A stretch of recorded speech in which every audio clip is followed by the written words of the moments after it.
Hey Sam, thanks for sending the email and all the training videos. Hopefully you're feeling a little bit better today. Since you sent so many videos and we're getting close to the competition, I figured I'd just do a little review of everything. So I have the video set up over here.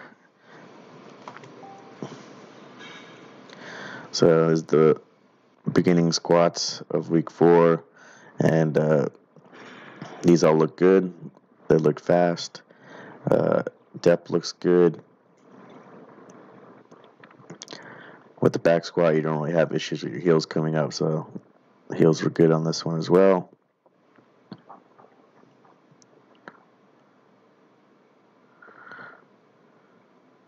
So all these competition squats from the beginning of the week were fine, no issues, and nice and fast. So we'll go to front squats. Yeah, you do still have the heels coming up on the front squats. One thing you could possibly look into doing is maybe moving your stance out a little bit wider. Doesn't have to be anything drastic, but maybe just like 1 inch wider on each foot will give you a little bit more space to sit down in and then not have the heels come up.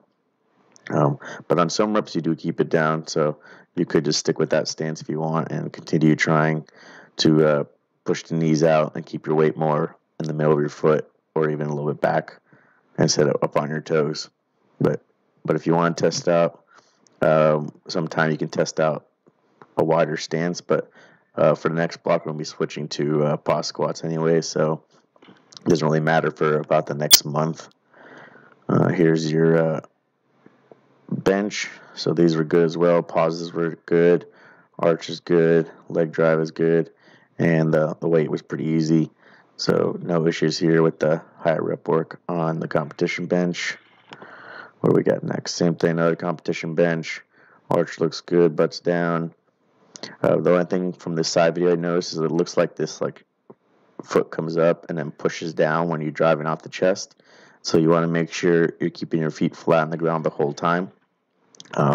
Especially at the SNS meet. My lifter Rob last year had an issue because I guess the referees up there in New York are pretty tough on the heels being up even a little bit. So he had his heel just up a little bit, and the refs weren't giving him a start command, and he had to hold the weight at lockout for a long time and rack it and readjust. So he had some issues last time.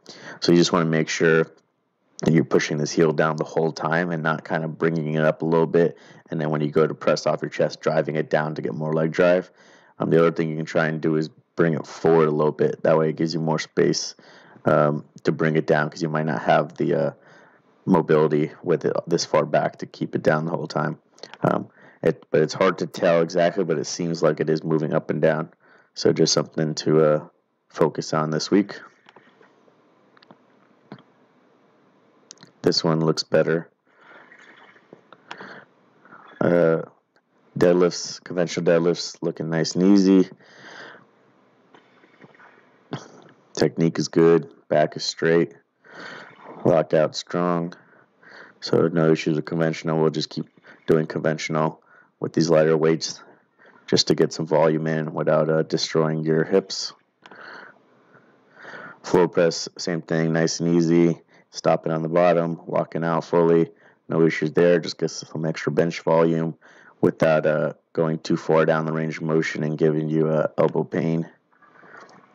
So I think these are the heavy squats now. So that one looked really fast. Looked like maybe the bottom position you dropped a little bit too fast, and then this one you were more controlled in the bottom position on the descent. So maybe you just got a little overexcited on that first rep, but then the rest reps were more controlled going into the hole. But all around, it all moved easy. Here's the next one. So this was more controlled for the first rep compared to that last set. And again, this set was pretty easy as well. Depth looks good.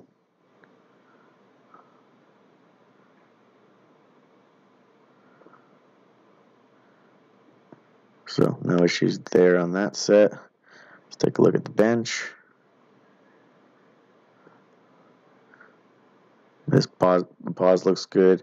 Looks like your arch might be a little bit smaller than last time. I don't know if it was a different bench here. I don't know, it looks like it's the same bench. Maybe it's just the angle, but the arch looks a little bit smaller here. So really try and focus on keeping the chest up as big as possible, and getting as much air in there. But the pauses look good. Bar path looks good. Weight was easy. Let's take a look at this one.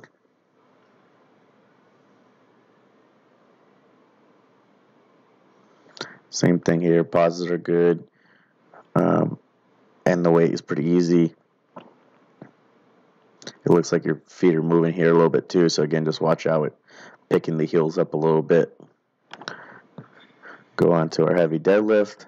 Like you said, these were moving well too, even though we increased the weight for this past week.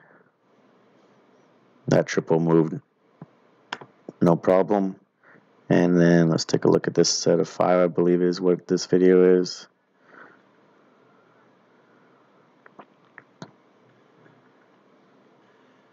Yes, same as the triple, back straight.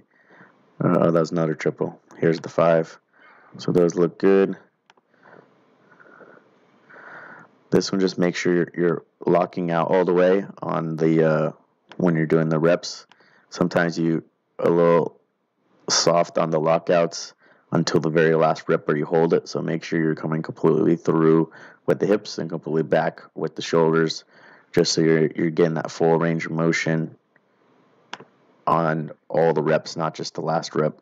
But other than that, the weight moved easy. So if then finally on this last one you hold it, and then you can finally see the hips rolling through and the shoulders are back. And then overhead press look fine too, no issues there. Elbows are in the bottom, which is good. Fully locked out at the top, which is good. So no issues there, and we're going to switch anyways for this month out of overhead press. So that was good. I'll show you what I come up with so far for your program. So this is what I have so far. As far as exercise changes, I switched the front squats to pause squats, and then I switched the overhead press to pause bench, so we get a little bit more practice with our squats and our bench instead of doing the variations. Lets you do a little bit more weight as well, and then also it's a little bit less overall volume. And then since things are going so well, everything's moving so easy, I try to be a little bit aggressive with these numbers. So you got 87% for a triple on squats, then 90% for a double, and then the single at 93 and a 95 is what I have for now. But we'll see how these go. Maybe we'll have, if things keep going well, we'll bump this up further and bump this up further. Bench is similar, 86% for a triple, 90% for a double, and then a 93, 95. And again, we can always adjust those up. And then since deadlift seems to be going the best out of 3, and you were doing really well on those triples last week, I went even higher up. So 90% for a triple this week, then 92% for a double, and then 94% and 96% for the singles. And again, if these are going well, then we can always bump this up more to maybe get to 232 or 235, depending on how these other weeks go. But this is what I have planned for now, to try and push you a little bit more since everything is moving so well. And then the back offsets, they're a little bit higher than last month, but some of them are the same. And even here, like week 2 and week 4, I have the same thing. And for now, we'll see how you progress on week 2 to see if we can go up and weight on week 4 or not. But that's pretty much it. We're down to the last block, and then after this block, we'll just do a taper, and then you get your competition. Weight's looking pretty good at 85%, 85.7 is not bad. And then yeah, it's fine to keep your calories the same for this week, and see if you can drop a little bit more this week. If not, if you stay the same, then we'll just start taking out some more carbs and see if we can get you down to below 85 before the competition, or even 84 would be great. All right, hope that helps. I'll send you this video and your programming now.